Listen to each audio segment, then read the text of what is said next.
Timing మామూలుగా ఉండదు. నీకు అర్థమయ్యే లోపలే అంతా అయిపోతుంది.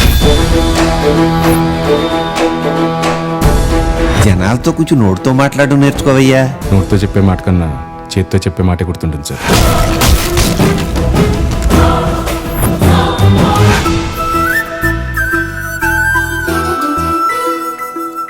మా వాళ్ళంతా యావరేజ్గా ఉన్నారు కదా, నేనే బాగున్నాను కదా.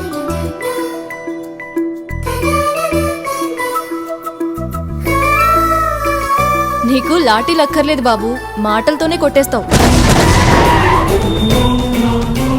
నేరము పాపం ఒకటేరా, ఒకసారి చేస్తే చచ్చేంతవరకు నీ వెనకే వస్తాయి. ఇప్పటి నుంచి నేను నీకు కనిపించను, కానీ నేను మొదలుపెట్టిన ఆట మాత్రమే కనిపిస్తుంది. మనం ఎదుర్కొనేది డిపార్ట్మెంట్లోనే రాక్షసుడు అన్న పేరున్న ధర్మాన్ని.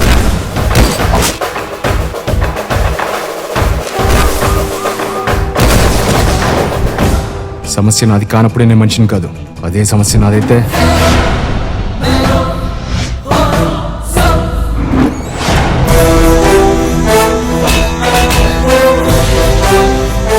రాక్షసుడా? వాళ్ళు ఎప్పుడైనా గెలిచారా?